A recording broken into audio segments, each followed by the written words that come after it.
Jadi baik, selamat pagi untuk kita semua. Selamat pagi. Pagi-pagi harus lebih semangat terkait materi ini, terkait budaya positif. Jadi aura-aura positif lebih nampak untuk pagi hari ini. Jadi baik, terima kasih untuk teman-teman yang sudah meluangkan waktu untuk hadir dalam kegiatan hari ini terkait dengan diseminasi budaya positif. Jadi apa yang saya dapat di guru penggerak, kita saling berbagi. Saya bukan bermaksud untuk menggurui, tetapi apa yang saya dapat saya bisa berbagi dengan teman-teman. Jadi sebelum kita mulai kegiatan kita hari ini, kita awali dengan doa. Untuk itu saya minta kesediaan dari Pak Ansel.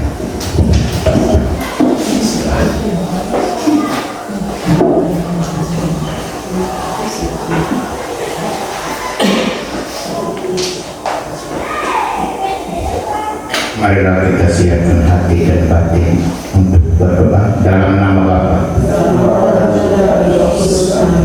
Ya Allah Bapa, puji dan syukur kami haturkan kehadirat-Mu karena begitu besar cinta-Mu kepada kami sehingga kami bisa berada di dalam kesukaan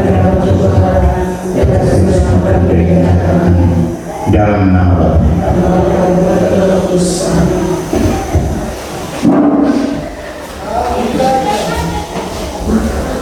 Jadi baik, terima kasih untuk Om Ansel yang sudah membawakan doa untuk membuka kegiatan kita hari ini.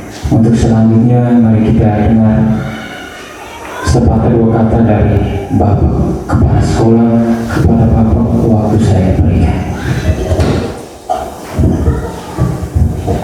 Terima kasih atas kesempatan yang diberikan Bapak Ibu Guru yang saya cintai. Pada tempat pertama mari kita mengaturkan syukur puji kepada Tuhan Yang Maha Kuasa karena atas berkat dan penyertaannya kita semua dalam keadaan sehat walafiat untuk mengikuti kegiatan paling beragam pada kesempatan ini. Pada kesempatan ini kita sama-sama mengikuti kegiatan praktik baik dari calon guru penggerak Bapak Oswaldus. Besar harapan saya kita semua mengikuti secara baik, jangan pernah bosan, terus belajar.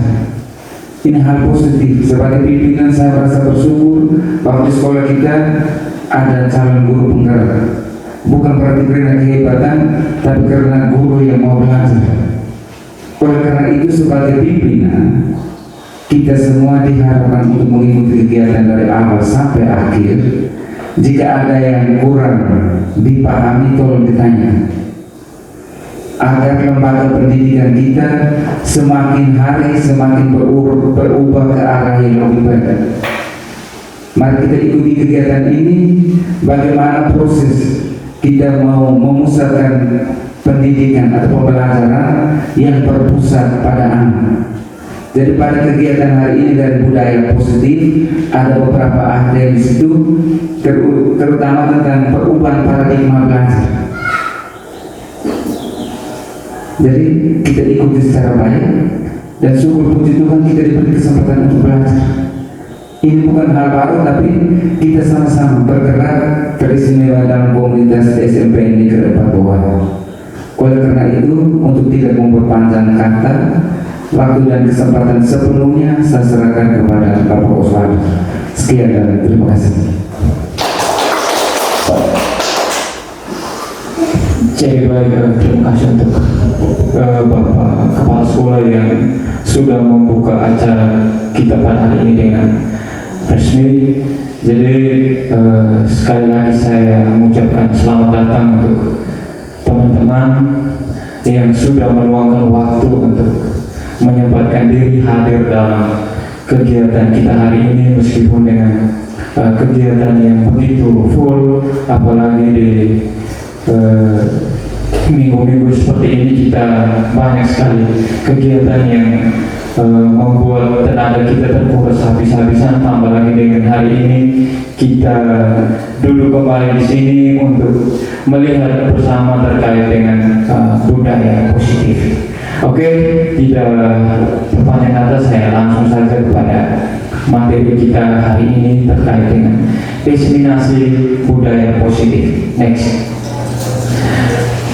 Oke, next. Jadi baik, sebelum kita melihat materi lebih dalam, kita ice breaking dulu. Jadi yuk senyum selama 30 detik terkait dengan budaya positif. Pasti hal-hal positif yang ada di ruangan ini itu nampak ya.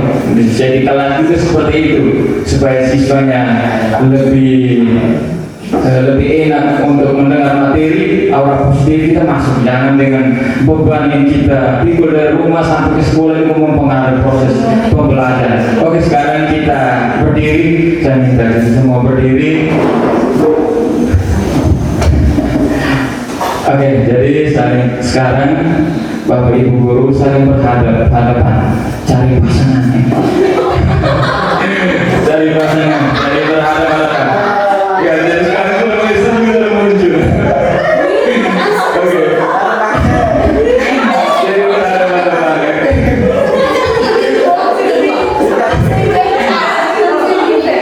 Jadi ditatap matanya, jangan dilihat bibirnya, nanti itu tertawa yang bibir.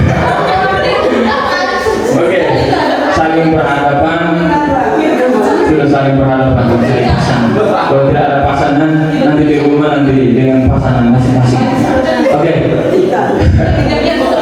Oke, sekarang kita mulai selama 30 detik. Perhatikan matanya. Setelah itu senyum.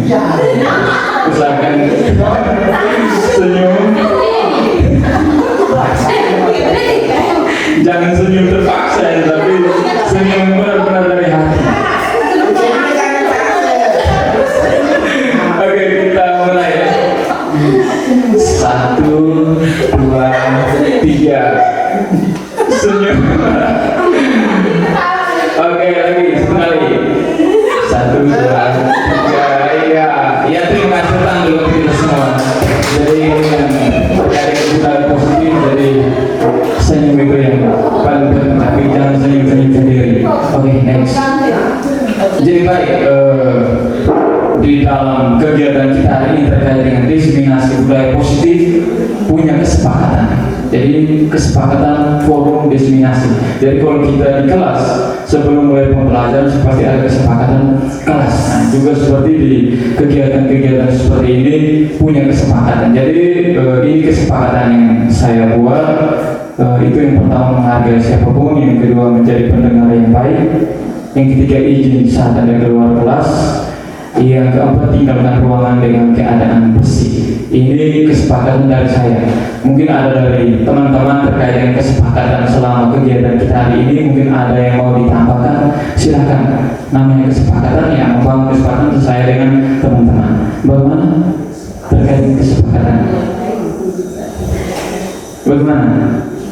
Mungkin ada yang mau direvisi, tidak menjadi masalah. Ini kesepakatan kita bersama. Ada yang mau ditambahkan? Pas? Oke, kalau sudah pas ya, ini menjadi kesepakatan forum diseminasi budaya positif. Next. Jadi baik, ini kita masuk pada materi. Jadi seorang guru yang baik itu harus memiliki kemampuan dalam mewujudkan budaya positif di sekolah. Jadi terkait dengan budaya positif, ya itu dilihat dari lingkungan sekolah. Itu juga mempengaruhi aura-aura positif yang ada di sekolah. Budaya positif itu dapat dijalankan dengan menerapkan konsep-konsep. Jadi ada 7 konsep yang akan kita lihat bersama pada kegiatan hari ini.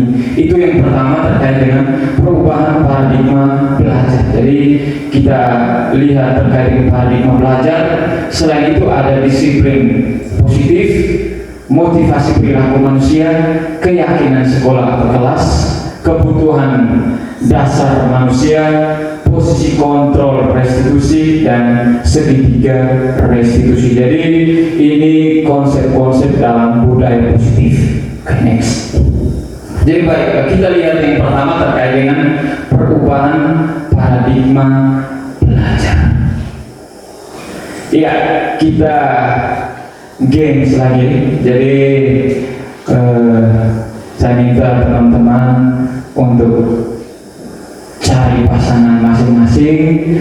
Jadi bukalah kepala Anda. Jadi terkait dengan paradigma belajar. Jadi Anda dan teman-teman Anda akan melakukan kegiatan. Cobalah buka. Anda adalah A. Tugas Anda adalah mengepalkan salah satu tangan Anda. Coba Anda bayangkan bahwa Anda menyimpan sesuatu yang sangat berharga di dalam kepalan tangan Anda. Anda perlu menjaga benda tersebut sekuat tenaga Anda karena begitu penting untuk kehidupan Anda. Tugas rekan Anda B adalah mencoba dengan segala cara untuk membuka kepalan tangan Anda.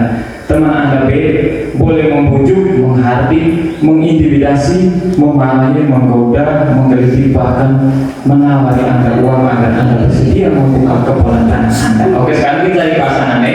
Jadi ada yang tugasnya untuk mengepalkan tangan.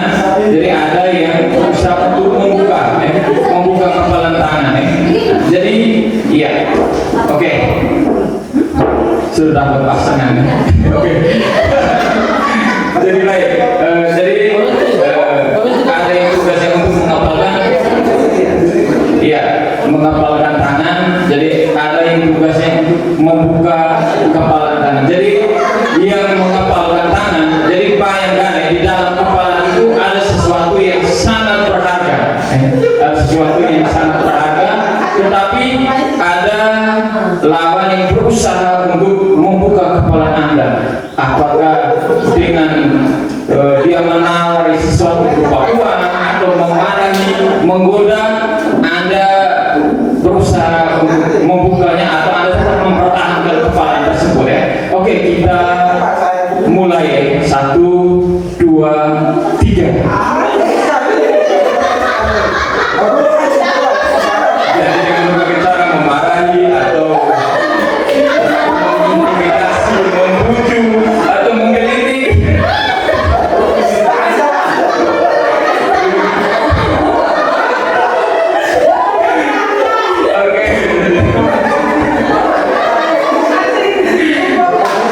Oke, jadi terima kasih untuk semua. Nah, jadi itu yang silakan dulu. Nah, jadi baik, dari permainan kita, bukalah kepala Anda. Saya minta dari yang berusaha mengepalkan tangan untuk berpendapat bagaimana dengan games kita hari ini terkait dengan bukalah kepala Anda. Mungkin ada yang mau menceritakan hal penting dari game yang barusan teman-teman lakukan terkait dengan buka kepala tangan.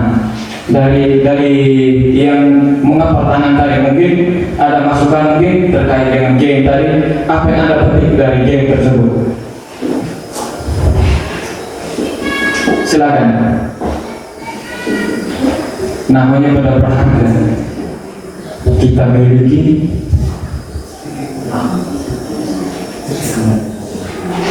Game dari yang Bapak Ibu mainkan tadi, apa yang Anda petik dari game tersebut? Dari yang kepala tangan tadi, yang teman yang mengepalkan tangan tadi, game yang dipetik itu apa? Iya. Baik, terima kasih atas waktu dan kesempatan yang diberikan untuk saya pribadi. Bagi saya, apapun hal yang menurut kita penting, tidak mungkin kita mau memberikan kepada orang lain. Sama halnya dengan game tadi. Game tadi itu menunjukkan bahwa kita punya keyakinan, kita punya kepercayaan diri sendiri. Jadi apapun persoalan, apapun hal yang ada dalam diri kita, belum tentu semua orang lain itu mengetahui. Mungkin dari saya itu sih. Oke, kita tahu dulu diri kita. Jadi luar biasa. Ya, itu yang Ibu Yuan dapatkan dari game tersebut. Yang berikut mungkin yang dari tadi yang berusaha untuk membuka kepala. Apa makna dari permainan tadi? Mungkin ada teman-teman yang mau memberi pendapat, dipersilakan. Jadi kita relax, jadi selalu silakan. Ya, Ibu Risa. Baik, terima kasih untuk berjuang untuk mendapatkan sesuatu yang diinginkan.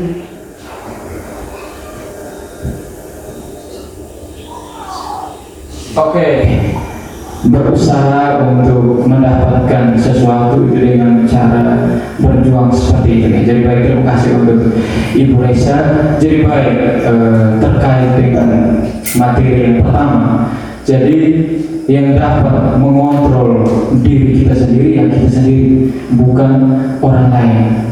Begitu pula dengan hal-hal yang dia mau menawarkan uang atau apa, tapi kita tetap ada pendirian kita tidak terpengaruhi oleh orang lain. Jadi itu materi yang awalnya dari next. Jadi baik, yang berikut kita lihat disiplin positif ya. Nah, jadi disiplin positif, sebelum saya menjelaskan lebih lanjut, mungkin ada yang tahu apa itu disiplin. Kira-kira yang mau berkomentar apa itu disiplin? Disiplin itu apa? Peraturan. Apalagi? Mentaati tata tertib. Ada yang lain lagi? Jadi baik, apa yang disampaikan oleh teman-teman itu benar. Jadi baik, tujuan dari disiplin positif itu cara penerapan disiplin yang mengajarkan anak itu bertanggung jawab dan menumbuhkan kesadaran nilai-nilai kebajikan. Jadi di dalam disiplin positif itu memuat nilai-nilai kebajikan. Nilai-nilai kebajikan itu seperti apa, teman-teman? Nilai-nilai kebajikan. Nilai-nilai kebajikan bisa datang ke sekolah tepat waktu. Setelah itu tanggung jawab. Nah, jadi next.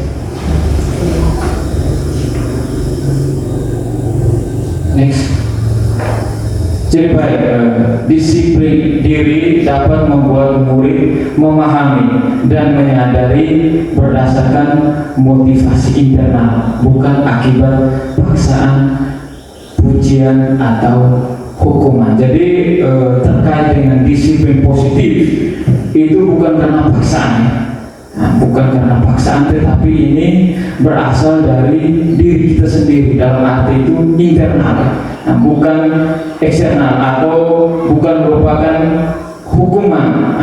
Kita contoh saja kalau anak-anak ya, kalau mereka datang ke sekolah itu karena kemauannya mereka, bukan paksaan dari orang tua.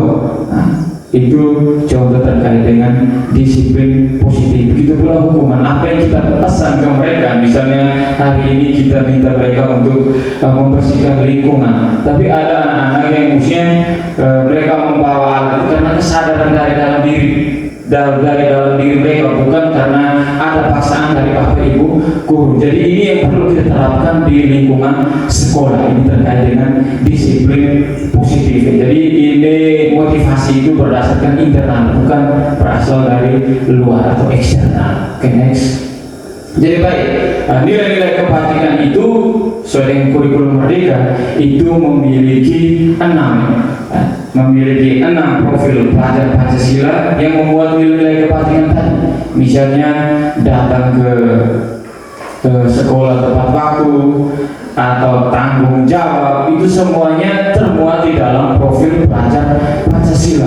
Nah, jadi kita bersyukur dengan kurikulum yang sekarang itu merangkum semua nilai-nilai yang universal, digabung jadi satu menjadi 6 nilai dalam profil pelajar Pancasila. Ini pasti teman-teman sudah tahu terkait dengan profil pelajar Pancasila. Jadi ini 6 karakter dalam profil pelajar Pancasila. Oke, next. Yang berikut kita lihat terkait dengan motivasi perilaku manusia. Next. Jadi terkait dengan motivasi perilaku manusia itu ada teorinya, itu ada tiga motivasi perilaku manusia. Jadi yang disampaikan tadi bahwa yang pertama itu untuk menghindari ketidaknyamanan atau hukuman. Berarti ini berasal dari mana? Motivasi berasal dari mana? untuk menghindari ketidaknyamanan atau hukuman. Berarti ini berasal dari apa? Untuk menghindari ketidaknyamanan atau hukuman. Berarti motivasi dari kalau yang kedua untuk mendapatkan imbalan atau penghargaan, berarti dari eksternal. Nah, jadi dia buat itu karena ada penghargaan atau imbalan. Yang ketiga untuk menjadikan orang yang mereka inginkan dan menghargai diri sendiri dengan nilai-nilai mereka yang mereka percaya. Jadi dari 3 motivasi perilaku manusia itu, yang ketiga di bawah itu merupakan nilai yang berasal dari dalam diri. Yang 2 di atas itu berasal dari luar atau eksternal. Jadi ini 3 motivasi perilaku manusia. Jadi mereka melakukan sesuatu itu bukan karena paksaan atau penghargaan. Nanti kita akan lihat materi-materi lanjutannya. Oke, next. Nah, yang berikut kita lihat keyakinan sekolah atau kelas. Jadi mungkin selama ini kita sudah pernah buat. Di sini juga ada wali kelas. Jadi keyakinan sekolah atau keyakinan kelas, nah, itu kita buat mungkin di awal ajaran baru itu sudah pasti kita buat keyakinan kelas. Dalam arti keyakinan kelas ini bukan yang dibuat oleh wali kelas sendiri, tetapi ada kesepakatan antara wali kelas dengan dia punya anak wali. Itu namanya keyakinan sekolah. Terkait dengan keyakinan sekolah menjadi pertanyaan, apa keyakinan sekolah itu sama dengan peraturan? Mungkin keyakinan kelas itu sama dengan peraturan kelas, sama atau berbeda? Keyakinan kelas dan peraturan kelas sama atau berbeda? Mungkin ada yang bisa berpendapat terkait dengan keyakinan kelas dan peraturan kelas. Kalau peraturan pada itu yang kita sudah tahu apa itu. Kalau keyakinan itu kita lebih meyakinkan peserta didik, berarti beda. Oke, terima kasih untuk Ibu Yohan yang sudah berpendapat terkait dengan keyakinan dan peraturan kelas. Jadi baik, terkait dengan keyakinan kelas. Jadi keyakinan kelas itu memuat hal-hal mungkin nilai-nilai itu lebih ke positifnya. Kalau yang peraturan kelas itu dalam arti memiliki makna yang mungkin ada kalimat-kalimat negatifnya. Misalnya dilarang ribut, tapi ada kata dilarangnya itu, nah, tapi dilarangnya itu kita ubah menjadi kalimat yang lebih positif. Namanya kalau dilarang berarti ini ada dia punya sanksinya, itu pasti ada. Tetapi kalau terkait dengan keyakinan kelas itu membuat hal-hal yang positif, ini berasal dari dalam diri, bukan karena paksaan dari wali kelas atau dari kepala sekolah. Jadi perbedaannya seperti itu. Keyakinan kelas itu membuat nilai-nilai yang lebih positif, yang mudah dipahami oleh siswa, dan terkait dengan keyakinan kelas ini menjadi kesepakatan antara guru dan dia punya wali kelas dengan anak walinya, atau guru mata pelajaran dengan siswa. Jadi ada kesepakatan. Tetapi dalam kesepakatan itu tidak ada sanksi yang memuat. Semuanya itu berasal dari dalam diri, kesadaran dalam diri, bukan ada paksaan dari yang membuatnya seperti itu. Jadi ini terkait dengan keyakinan sekolah. Nanti mungkin di ajaran baru wali kelas dengan dia punya anak walinya bisa buat keyakinan kelas yang tidak seperti apa. Jadi keyakinan kelasnya terlalu panjang-panjang, mudah dipahami, dan yang intinya dalam kelas itu berjalan dengan apa adanya. Oke, next. Jadi baik, keyakinan kelas. Jadi guru berperan dalam mewujudkan terbentuknya keyakinan sekolah atau kelas dengan adanya kesepakatan antara guru dan murid. Jadi ini namanya keyakinan atau kesepakatan kelas. Jadi ada kesepakatan antara guru dan dia punya muridnya, begitu pula anak wali dan dia punya siswanya di dalam. Jadi ada kesepakatan bersama. Jadi ini terkait dengan keyakinan kelas. Nanti teman-teman bisa coba di ajaran baru untuk menyiapkan yang namanya keyakinan kelas. Next.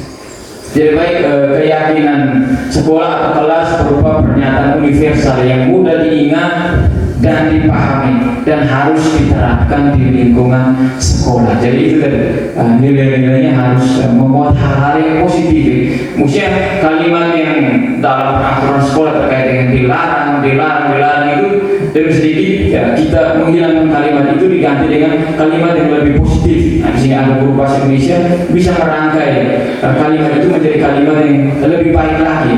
Nah, jadi itu terkait dengan keyakinan kelas. Oke, next. Jadi baik, contoh keyakinan kelasnya seperti ini ya. Bekerja sama menjaga kebersihan kelas ya. Menjaga dan meletakkan barang sesuai dengan tempatnya. Jangan kita rubah musiknya dilarang membuang sampah di dalam kelas. Nah, itu kalimat-kalimat yang seperti yang perlu kita hindari. Jadi ini namanya keyakinan kelas. Jadi membuat hal-hal yang positif, saling peduli, menghargai dan membantu sama lain, tepat waktu dan aktif di kelas. Jadi ini contoh dari keyakinan kelas. Itu masih ada di sebelahnya. Setiap anggota kelas perlu belajar, senang melakukan tugas, saling menghargai, merasa aman, saling bersikap positif. Jadi ini contoh-contoh keyakinan kelas yang perlu kita terapkan di dalam kelas ya. Nanti di ajaran baru nanti ditempel di dalam kelas, didesain sedemikian rupa terkait dengan keyakinan kelas. Mungkin dari sini ada pertanyaan terkait dengan keyakinan. Oke, kalau tidak ada, next bahasa. Jadi contohnya seperti ini. Oke, sekarang kita explain dulu ya. Jadi namanya di dalam kelas supaya suasana belajarnya lebih menyenangkan, kita lebih banyak game. Nah, game yang membuat pembelajaran lebih menarik. Oke, kita ice breaking. Ini hijau dengan hitam. Jadi teman-teman bisa saling berhadapan. Jadi sekarang kita berhadapan lagi ya.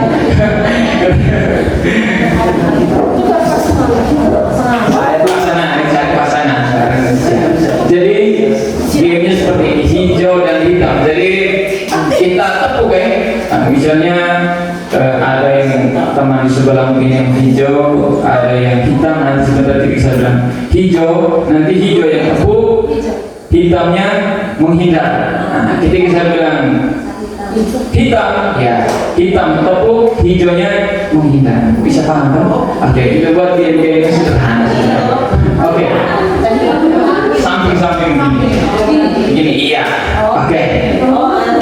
Yang ini yang kita pakai jangan sampai di pipi lagi.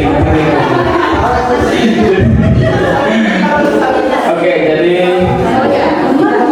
kalau saya bilang hitam berarti hitam yang tepuk, hijau menghindar. Tetapi dengan konsentrasi, nah hitam hijau. Salah mulai kompak. Ya, kita mulai ice breaking. Hijau.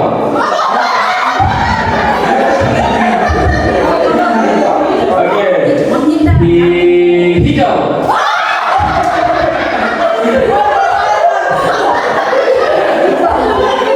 Oke, sekali lagi.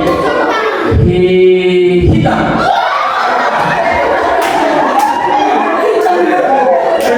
Oke, sekali lagi. Hijau. Oke, terima kasih. Itu tenang dulu untuk semuanya.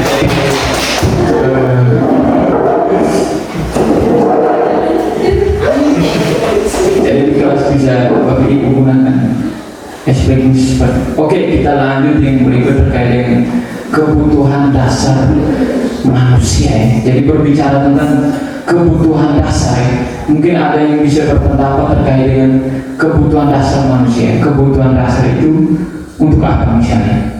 Dari teman-teman guru mungkin kebutuhan dasar manusia. Kebutuhan dasarnya. Mungkin dari ibu-ibu duluan. Kebutuhan dasar. Kebutuhan dasar manusia. Ya, makan, minum. Tidak ada yang lain. Tambah satu skincare. Ya, skincare itu kebutuhan dasar manusia. Jadi baik ya. Jadi kebutuhan dasar manusia itu kalau contoh saja ya, misalnya mau diperhatikan. Ingin dicintai. Nah, jadi itu kebutuhan dasar manusia. Jadi dalam kebutuhan dasar manusia kita harus tahu, misalnya kami yang papa-papa, misalnya kalau mama-mama sudah mulai tertekan atau aura negatifnya sudah mulai keluar, nah, itu kita harus bisa mengerti ya, kebutuhan mereka itu mau apa, mau diperhatikan, nah, atau mau disayang. Jadi kita yang bapak-bapak harus mengerti kalau aura negatifnya sudah keluar, pasti kita akan ini. Jadi ini yang perlu kita pelajari. Oke, next. Jadi baik, kita lihat pernyataannya. Ketika seorang murid melakukan suatu perbuatan yang bertentangan dengan nilai-nilai kebajikan atau melanggar peraturan, hal itu sebenarnya dikarenakan mereka gagal memenuhi kebutuhan dasar mereka. Jadi selama ini kalau kita perhatikan anak-anak memang terlalu banyak, mereka itu kadang-kadang buat onar, itu mereka butuh diperhatikan. Kadang-kadang kita memikirkan yang lain.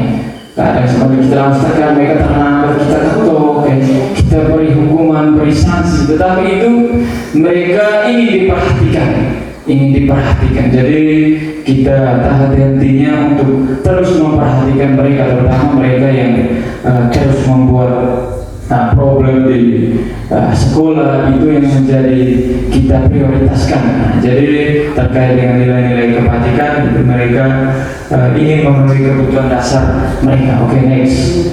Jadi baik, kebutuhan dasar manusia itu yang pertama bertahan hidup, kasih sayang dan rasa diterima, penguasaan, kebebasan, dan kesenangan. Jadi ini 5 kebutuhan dasar manusia itu pasti bertahan hidup. Tidak ada yang ingin mati cepat, tapi kita mau ingin hidupnya lebih lama lagi. Oke, next. Oke, ini ada sedikit kasus ya. Jadi Ibu Zulaika, guru hari kelas 9H, sedang bingung menghadapi ulah salah satu murid di kelasnya, Tommy.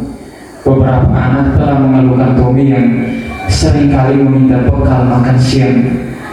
Mereka dengan paksa. Jika Anda menghadapi situasi seperti Ibu Zulaika, apa yang akan Anda lakukan? Menurut Anda kira-kira apa alasan Tommy melakukan hal itu?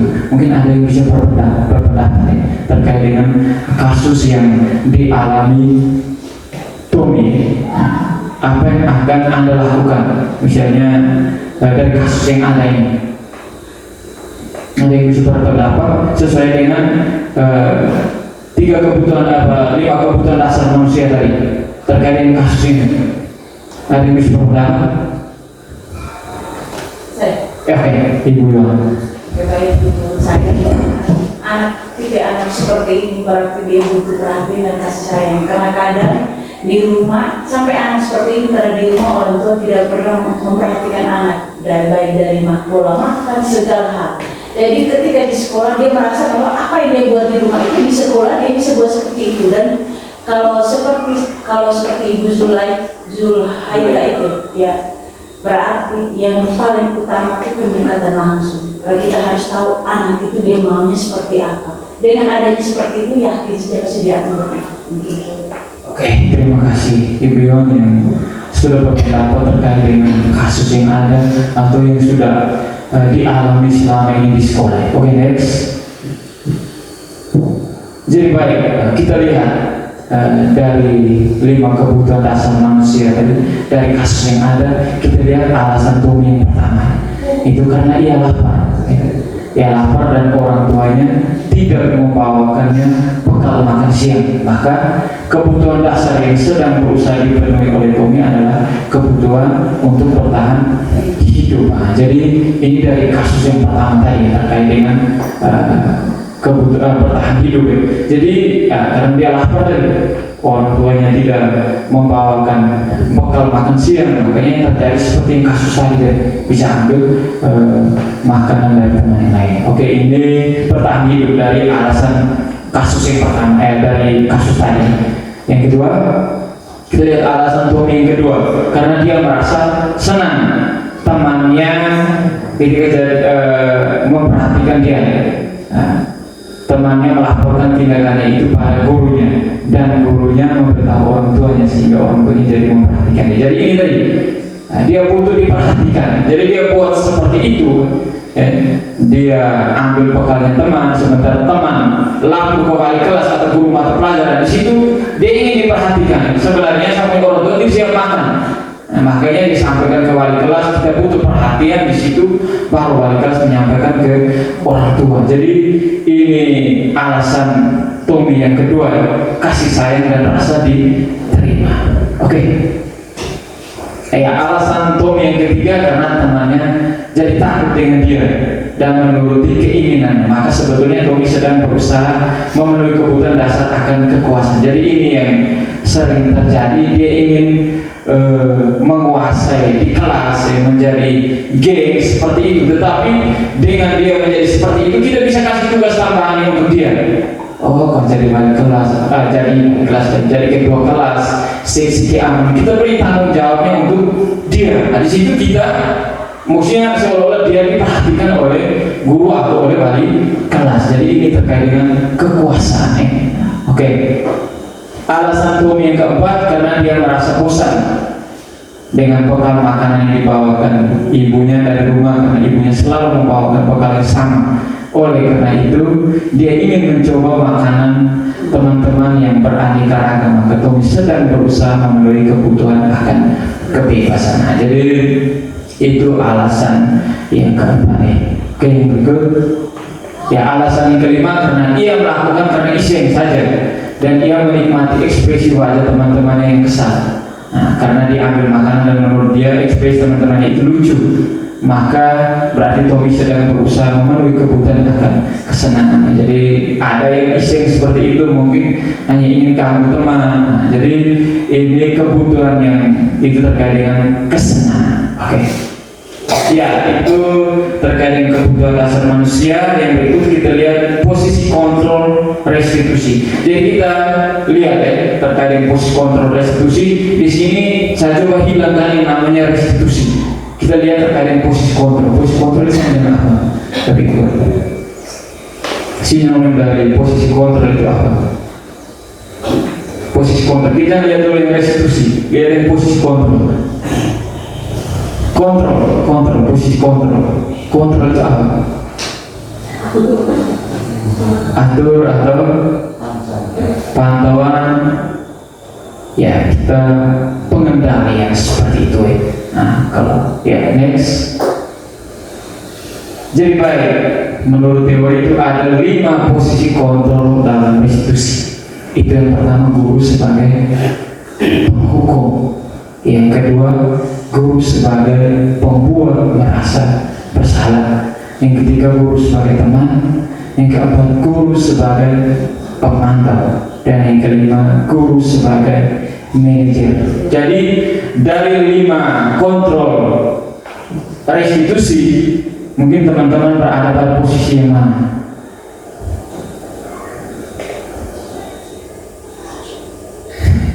Yang selama ini realitanya di lapangannya seperti apa? Kita lebih banyak guru sebagai penghukum, penghukum. Jadi saya dulu seperti itu. Jadi dengan CGP seperti ini, ya ikut pendidikan sedikit demi sedikit kita mengurangi yang namanya guru sebagai penghukum. Oke, next. Jadi baik, 5 posisi kontrol kita lihat. Itu ada 5. Yang pertama penghukum, pembuat rasa bersalah, teman, pemantau, manajer. Jadi kita lihat dari penghukum, menghadik, menunjuk-nunjuk, menyakiti, menyindir. Ini sering kita buat ketika anak datang terlambat, dia dengan punya masalah di rumah, sampai sini kita tekan, kita marah, kita pukul, ya otomatis juga mempengaruhi. Jadi ini yang perlu kita hindari. Yang kedua, pembuat rasa bersalah, berceramah dan mengatakan seharusnya seperti ini. Kita lebar ceramah, sama saja dia akan buat lagi. Jadi ini yang perlu kita hindari. Yang berikut, teman, membuatkan alasan-alasan untuk muridnya. Kita lebih banyak beri masukan. Nah, ini sedikit demi sedikit yang perlu kita kurangi. Yang berikut ada pemantau, menghitung dan mengukur. Oh, kau ini datang terlambat, Pak Guru hitung sudah 5 kali, sudah 10 kali kau datang terlambat. Nah, jadi ini yang perlu kita hindari, pemantau. Nah, yang terakhir itu sebagai manajer yang mengajukan pertanyaan-pertanyaan. Jadi dalam lima posisi kontrol itu kita harus berada pada posisi sebagai manajer. Nah, jadi ketika kita mendapatkan siswa yang membuat masalah di kelas, kita bisa menggunakan restitusi. Jadi kalau teman-teman sudah buka PLN, sudah pasti masuk dalam sebentar ada yang punya restitusinya seperti apa. Jadi terkait dengan posisi manajer ini yang perlu kita terapkan. Mungkin ini menjadi tantangan terbesar buat kita, tetapi kita berusaha untuk sedikit demi sedikit untuk menghindari namanya penghukum. Nah, jadi penghukum pembuat rasa bersalah, tapi kita harus berada pada posisi manajer. Jadi sebentar kita akan lihat terkait restitusi. Oke, next. Jadi posisi kontrol restitusi di antara kelima posisi kontrol, sebaiknya seorang guru menggunakan posisi kontrol sebagai manajer. Jadi ini yang perlu kita terapkan. Jadi ini menjadi tantangan terbesar buat kita. Oke, next. Ya, ini posisi kontrol sebagai manajer, guru dapat berbuat sesuatu bersama murid, mempersilahkan murid bertanggung jawab dan mendukung muridnya agar dapat menemukan solusi. Misalnya kalau kita mendapatkan siswa yang seperti itu, kita panggil, kita bisa menggunakan yang namanya restitusi. Oke, next. Ya, sehingga posisi manajer mengacu pada restitusi yang dapat menjadikan murid sebagai manajer bagi dirinya sendiri, sehingga dapat tercipta identitas positif pada diri murid. Oke. Ya, yang berikut kita lihat terkait dengan segitiga restitusi. Jadi segitiga restitusi itu, kalau teman-teman lihat di PMN itu apa saja dalam segitiga restitusi? Yang pertama ada ini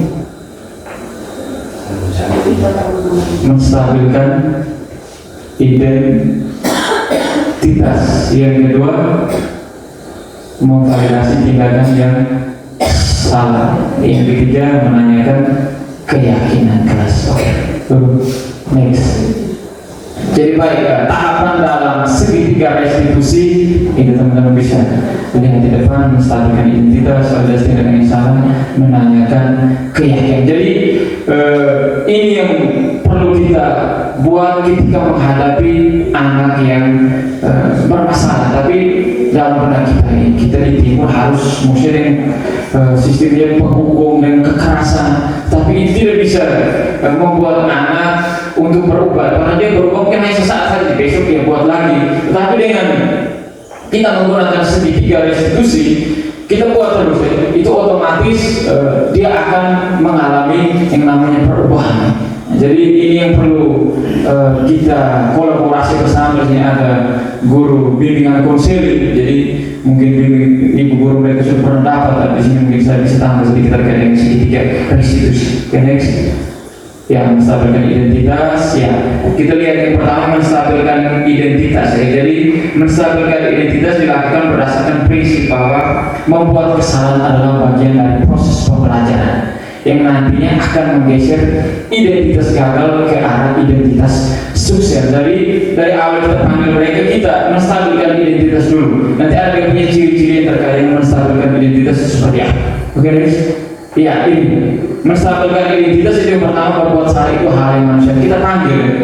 Setelah itu kita duduk, ya berbuat salah itu manusia. Jadi kata-kata ini yang perlu kita terapkan ketika kita buat restitusi dengan anak-anak. Yang kedua, tidak ada manusia yang sempurna. Jangan kita datang, kau salah gini-gini, ya itu bukan restitusi lagi, bukan menstabilkan identitas. Dia perlu tekanan dari rumah, datang sekolah sampai dia terlambat, kita tekan lagi. Jadi itu ini apa? Restitusinya itu berjalan yang baik. Jadi kalimat menstabilkan identitas, dia punya kata yang harus kita gunakan dalam diskusi dengan anak seperti ini. Kita pasti bisa menyelesaikan permasalahan ini. Bapak Ibu tidak tertarik untuk mencari tahu siapa yang benar, siapa yang salah, lebih tertarik untuk menyelesaikan masalah. Kalau kamu menyalahkan dirimu sendiri terus-menerus, apakah kamu bersikap baik pada dirimu sendiri? Jadi ini yang perlu kita tanyakan ketika kita merestitusi anak yang bermasalah. Jangan kita langsung ke pokok permasalahan. Kita mulai dari awal, menstabilkan identitas. identitas, ya, berbuat salah itu hal yang manusia. Pak Guru juga pernah berbuat seperti itu. Nah, tapi bagaimana? Kita tinggal merangkai kalimat. Tapi dia menciri-ciri menstabilkan identitasnya seperti ini. Nah, oke. Yang kedua, validasi tindakan yang salah. Jadi dalam validasi tindakan yang salah dilakukan berdasarkan prinsip bahwa setiap perilaku berupaya memenuhi suatu kebutuhan tertentu, sehingga guru atau orang tua akan bergeser dari pemikiran stimulus respon menjadi proaktif, serta akan lebih mengenali dan mengakui kebutuhan murid atau anak. Oke, next. Ya, dia punya ciri-cirinya seperti ini. Setelah menstabilkan identitas, kita masuk pada validasi tindakan yang salah. Dalam validasi tindakan yang salah, ya, kalimat-kalimat seperti ini yang perlu kita ungkapkan kepada anak, kita sampaikan kepada anak. Kamu pasti punya alasan mengapa melakukan ini. Misalnya dia terlambat, kamu terlambat pasti punya alasan kenapa terlambat. Pasti dia akan menceritakan.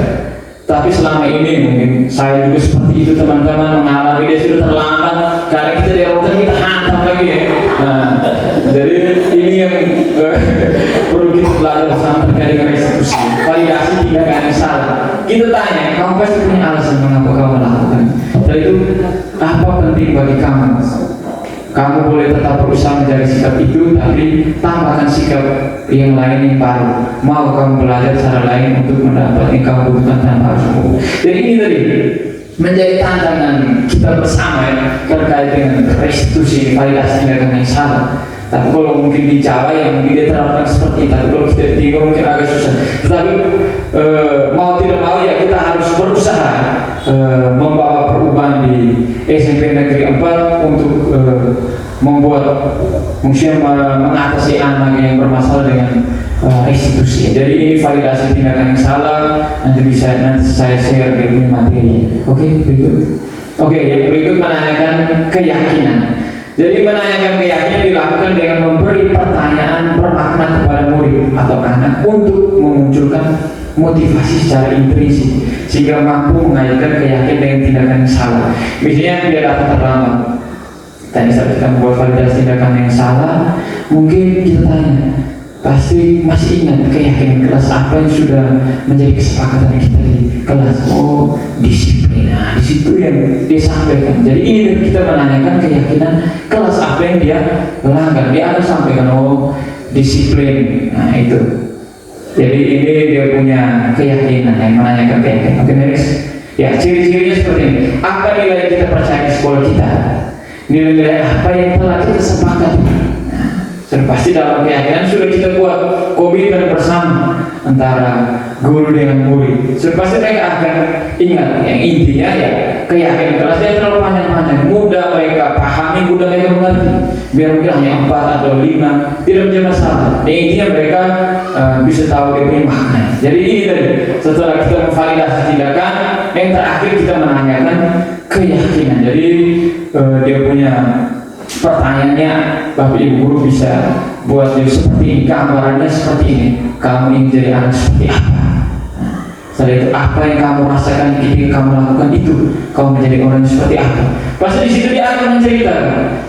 Mungkin dia akan meminta maaf, dia bisa cari solusinya sendiri. Untuk kedepannya saya tidak terlambat lagi. Mungkin dengan dia bermain game atau media sosial sampai tengah malam, dia akan menceritakan. Setelah itu dia bisa cari solusi. Oh, untuk kedepannya saya berusaha untuk tidak bermain lagi, tidur tepat jam. Nah, di situ restitusinya berjalan. Jadi 3 poin ini yang perlu kita terapkan untuk kedepannya. Kita sudah buat restitusi, dia masih buat lagi terus, kita buat terus, panggil terus. Ini kita jangan, maksudnya ini yang perlu kita ubah. Kita marah dengan teman-teman ya, itu juga mempengaruhi punya psikis. Tinggal panggil saja ke ruangan atau ke ruangan PBBK, ibu guru PBBK mungkin di sana bisa terapkan yang namanya restitusi. Kita buat dokumentasi menjadi laporan kita. Jadi ini terkait dengan restitusi kita bisa terapkan, tapi itu tantangan terbesar ya, itu kembali kepada kita. Nah, jadi untuk kedepannya kita berusaha, mungkin tidak sempurna, tapi kita sudah mau mencoba seperti ini. Oke, next. Iya, jadi seorang guru yang baik harus memiliki kemampuan dalam mewujudkan budaya positif di sekolah. Jadi budaya positif tersebut dijalankan yaitu tadi menerapkan 3 posisi. Jadi ada kaitan dari perubahan paradigma belajar, kesadaran dalam diri kita sendiri. Contohnya kita datang sekolah karena bukan ada paksaan, karena kita takut pimpinan, tetapi ingin mulai dari saya datang ya karena kesadaran dalam diri saya, bukan karena kita takut atau kita mendapat penghargaan seperti itu. Itu yang perlu kita hindari. Seperti itu ada disiplin positif, motivasi, sampai dengan terakhir ada segitiga restitusi. Oke, next. Mungkin hanya itu saja. Terima kasih. Mungkin ada yang mau ditanyakan, silakan ditanyakan. Kita diskusi saja, saling sharing terkait dengan materi kita hari ini. Oke, Ibu Iwan, silakan. Baik, terima kasih banyak atas waktu dan kesempatan yang diberikan. Mungkin saya tidak bertanya, tapi bagi saya pribadi, saya sangat bersyukur sekali. Hari ini adalah hari yang sangat luar biasa untuk saya. Karena memang saya akui sebagai guru, saya selalu mendidik anak itu dengan caranya saja. Kadang apa yang kita pikirkan itu baik, belum tentu buat anak itu baik. Dan hari ini saya rasa luar biasa sekali. Terima kasih Pak Os untuk materi budaya positifnya. Dan bagi saya pribadi, untuk berubah itu yang pertama dari kita guru dulu. Kita mengenali dulu kita punya diri sendiri. Kalau kita sudah bisa berubah, yakin anak didik bisa berubah. Dan setelah itu kita bisa tahu belajar bagaimana kebutuhan dasar peserta didik. Kalau kita sudah mengenali kebutuhan dasar mereka, kita tahu pahami setiap peserta didik seperti apa, dengan karakternya seperti apa, yakin saja restitusi itu bisa berjalan. Karena kalau kita tidak bisa mengenali mereka, kita mau jungkir balik cara apapun, restitusi itu tidak akan pernah berjalan. Dan intinya kita tidak pernah bosan, kita terus berjuang. Dan kalau kita kerjasama, saya yakin, apalagi ini menyangkut dengan perkembangan peserta didik kita. Dan semoga ke depan nanti usahakan peserta didik kita setidaknya keluar dari sini bawa hal-hal yang positif. Bagi saya itu saja. Terima kasih. Baik, terima kasih untuk Ibu Iwan yang sudah menyampaikan banyak hal yang benar ya tentang terkait dengan restitusi tadi. Itu tadi tantangan terbesar kita, apa yang sudah menjadi darah daging di kita menjadi penghukum itu terus terbawa. Tapi sedikit demi sedikit kita mencoba untuk mengurangi hal-hal yang seperti itu. Kita berusaha menjadi posisi kontrol sebagai manajer tadi. Manajer kita panggil ya kita bisa terapkan namanya restitusi. Restitusi berjalan menstabilkan identitas, memvalidasi tindakan salah, dan terakhir menanyakan keyakinan keyakinan. Teman-teman bisa terapkan, coba panggil. Mungkin masih bingung, ya kita sama-sama berkolaborasi. Di sini mungkin apa yang saya dapat saya bisa berbagi ke teman-teman. Jadi namanya kita materi ini masih banyak lagi. Sebenarnya materi ini panjang sekali, tapi karena menjadi rekaman yang butuh banyak, jadi sama materinya bisa ambil poin-poin penting. Tapi sudah tercover semua dari ketujuh materi tadi terkait dengan budaya positif. Yang intinya ya kita terus bergerak, lekas bergerak, dan mari menggerakkan sesama kita. Jadi ini yang menjadi poin penting. Mungkin masih ada pertanyaan dari teman-teman, mungkin masih bingung terkait dengan keyakinan. Oke. Terima kasih atas kesempatan. Materi ini sangat luar biasa dan pembawa materinya juga asik, jadi kita lebih paham. Terus terang, kalau seandainya kita ikut pola lama, pasti kita akan berpikir bahwa anak itu serba tidak mampu. Sekarang pertanyaan, kita mau berubah atau kita mau lekas bergerak atau mampu menggerakkan? Tapi kita harus berpikir dulu, saya mau berubah atau tidak. Karena terus terang di otak guru pada dasarnya itu selalu menganggap bahwa anak itu tidak mampu, anak ini begini. Karena apa? Karena kita malas menggali. Sebenarnya itu ada hal positif atau mungkin ada minat bakat yang luar biasa dari anak. Karena kita malas untuk menggali, hasil akhirnya tetap di otak kita bahwa anak kita di lembaga pendidikan dimanapun selalu mengintimidasi bahwa anak itu tidak bisa.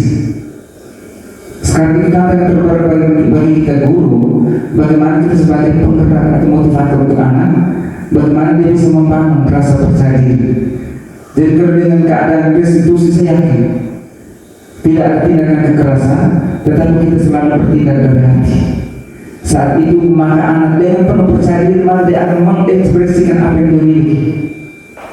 Oleh karena itu, himbauan saya jangan pernah untuk merasa puas diri, tapi bagaimana kita terus belajar dan terus berbagi hal baik kepada orang lain dan bergerak bersama-sama. Karena kalau kita bergerak cuma 1-2 orang, otomatis sampai kapanpun itu tidak akan membawa dampak positif atau tidak akan lebih baik. Tapi kalau kita semua bersama, saya yakin dan percaya lembaga pendidikan kita ini sedikit demi sedikit menjadi lebih baik. Hanya sekarang kita bisa membuka diri atau tidak. Makanya kemarin kita tinggalkan punya niat bahwa kita bisa. Saya yakin dengan model pendidikan kita juga dan banyak hal-hal positif, ingat potensi yang Tuhan berikan kepada kita harus dikembangkan. Jangan sampai kita hanya karena kita malas mau berusaha atau mau berubah, kita biarkan dia benar. Itu dosa terbesar bagi kita. Mungkin dari saya itu saja. Sekian, terima kasih. Ya baik, terima kasih untuk Bapak Kepala Sekolah yang sudah memberikan masukan terkait dengan kita. Intinya itu dari awal ya, dari game yang tadi kita sudah sama-sama buat. Intinya yang mengontrol diri kita sendiri bukan orang lain, tapi diri kita sendiri yang berusaha untuk membawa perubahan.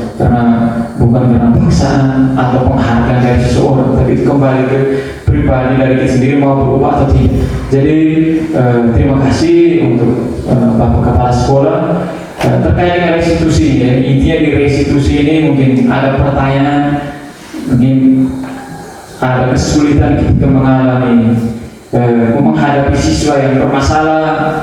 Contoh saja misalnya kalau yang kasus ini mungkin teman-teman bisa berpikir bersama misalnya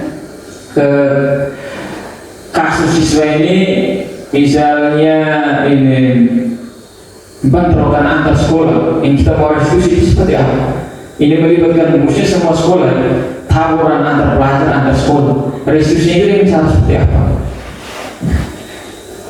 Kalau kita hadapi satu orang yang mudah, tapi kalau yang tawuran antar sekolah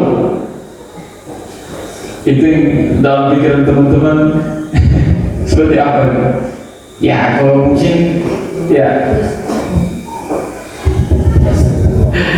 kalau kita hadapi siswa seandainya ya, nah tawuran antar sekolah itu bahwa ini kita ya masa kita mau restitusinya bagaimana?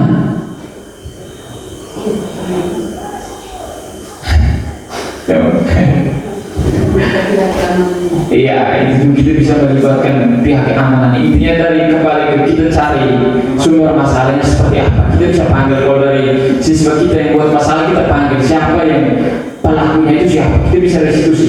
Tapi kalau banyak ya, kita bisa melibatkan pihak keamanan. Kita kerjasama. Jadi restitusinya seperti tapi yang ya contoh konkretnya sering kita alami siswa datang terlambat, siswa malas kerja tugas, atau siswa buat onar di kelas ya, ini yang perlu kita restitusi dia. Kita panggil kita restitusi di ruangan kita panggil saja. Nah, ini yang perlu kita terapkan terkait dengan restitusi. Jadi kemarin kami logo karya cerita sedikit terkait dengan logo karya.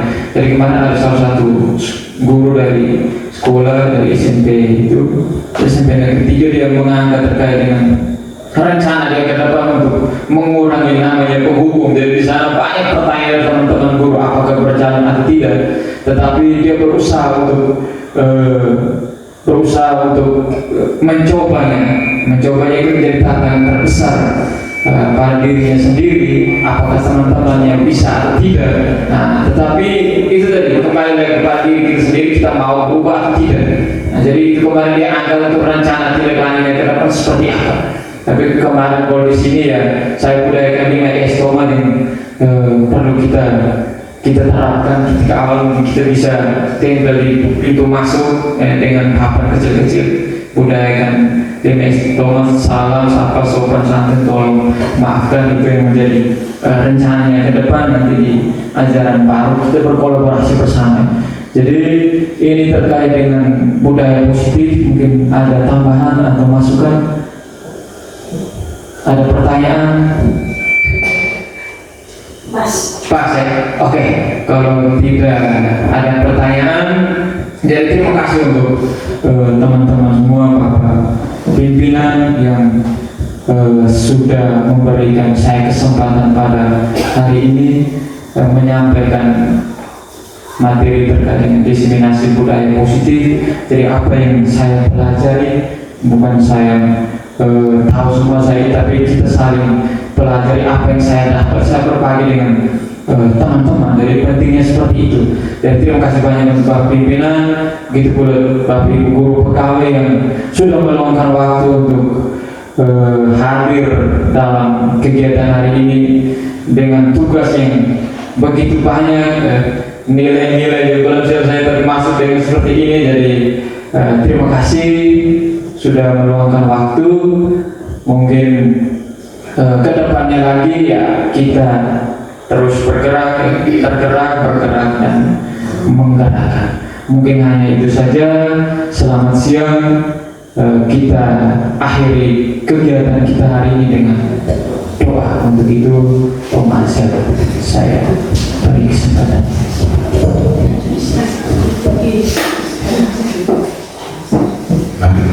Marilah kita berdoa dalam nama Bapa. Ya Allah Bapa, puji dan syukur kami haturkan kehadiran-Mu, karena begitu besar cinta-Mu kepada kami sehingga kami pada hari ini